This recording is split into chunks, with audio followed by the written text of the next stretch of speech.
Gold trusted gold buyers. మీరు తాకట్టు పెట్టిన బంగారాన్ని విడిపించి ఈ రోజు ఉన్న మార్కెట్ ధరకు కొనబడును.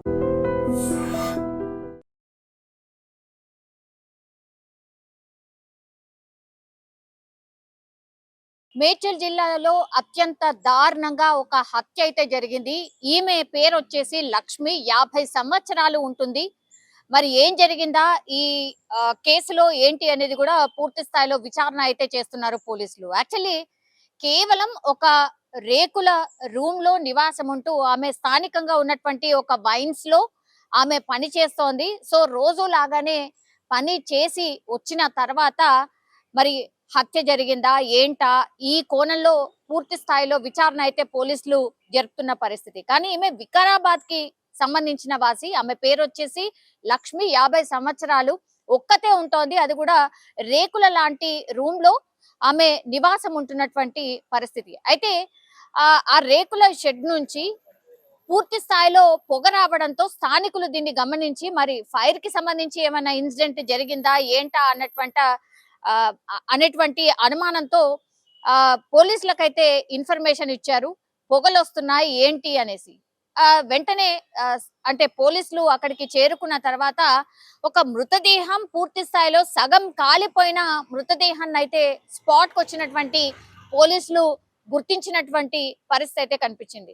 సో అసలు ఏం జరిగింది, మరి వికారాబాద్ కి సంబంధించిన వాసి ఇక్కడ వచ్చి ఆమె ఏదో రోజు వారి పని కోసం అయితే ఒక దగ్గరలో ఉన్నటువంటి వైన్స్ లో ఆమె పనిచేస్తున్నటువంటి సందర్భంలో మరి ఈమెకి శత్రువులు ఎవరున్నారు, ఇంత దారుణంగా హత్య చేసిన తర్వాత మృతదేహాన్ని కాల్చే అంత కోపం ఎవరికుంది, మరి ఈమెకు సంబంధించిన వాళ్ళు ఎక్కడెక్కడ ఉన్నారు, ఈమె వికారాబాద్ కి సంబంధించిన వాసి గాని మేడ్చల్లో వచ్చి ఎందుకుంటోంది, అట్లాగే వీళ్ళ బంధువులు ఎవరు, పిల్లలు ఎవరైనా ఉన్నారా లేదా, వాళ్ళ హస్బెండ్ ఎవరు, ఇట్లాంటి అంత ఇన్ఫర్మేషన్ కూడా పోలీసులు అయితే సేకరిస్తున్నటువంటి పరిస్థితి అయితే కనిపిస్తోంది.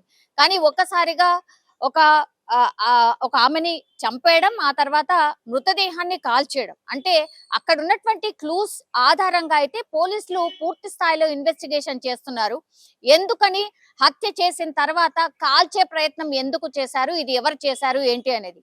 అండ్ దగ్గరలో చుట్టుపక్కల ఉన్నటువంటి సీసీ కెమెరాస్ అన్నిటినీ కూడా కలెక్ట్ చేసి ఎవరు వచ్చారు, ఎవరు వెళ్ళారు ఏంటి అనేది, అట్లాగే నిన్న ఆమె పనికి వెళ్ళి వచ్చిన తర్వాత ఎవరైనా వచ్చారా లోపలికి, అండ్ ఇంకా ఆ చుట్టుపక్కల పరిసరాల్లో అనుమానాస్పదంగా తిరిగిన వాళ్ళు ఎవరైనా ఉన్నారా, ఈమె మీద ఖచ్చితంగా ఈమె ఎప్పుడు వెళ్తుంది ఎప్పుడు వస్తుంది ఇదంతా కూడా రెక్కి నిర్వహించిన తర్వాతనే మర్డర్ చేసి ఉంటారు అని పోలీసులు అయితే అంటే భావిస్తున్నటువంటి పరిస్థితి. ప్రాథమికంగా అయితే పోలీసులు కేసుని టేకప్ చేయడమే కాకుండా దర్యాప్తు కూడా ముమ్మరం చేశారు. సీసీ ఫుటేజ్ ని పూర్తి స్థాయిలో కలెక్ట్ చేసి అన్ని కోణాల్లో కూడా కేసును అయితే విచారణ చేస్తున్నారు. అట్లాగే వాళ్ళ సంబంధికులను కూడా ఎవరు ఏంటి ఎక్కడ ఎందుకు వచ్చింది ఇవన్నిటి ఇన్ఫర్మేషన్ కూడా తీసుకుంటున్నారు.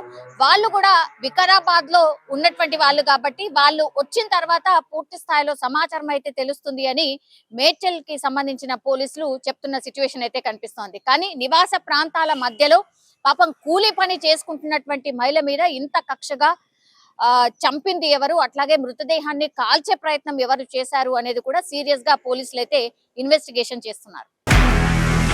నిజంగా ప్రస్తుతం ఉన్నటువంటి సమాజం దేనికి ప్రయారిటీ ఇస్తుంది? ఆర్థిక సంబంధాల చుట్టూ మాత్రమే తిరుగుతుంది. మళ్ళీ ఎన్నికలంగానే చాలా విరక్తి కలుగుతుంది. మంచి అనిపిస్తుంది కదా, లేడీస్ కూడా ఛాలెంజింగ్ జాబ్స్ చేసినప్పుడు చాలా బాగుంటది. ట్రాఫిక్ అసిస్టెంట్స్ గా నియమించిన ట్రాన్స్జెండర్స్ అందరితో సాల్యూట్ చేయించుకుంటున్నారు. ఫుడ్ డెలివరీ ఇవ్వటానికి వెళ్ళినటువంటి డెలివరీ బాయ్ అనిల్ పై కళ్ళ ముందు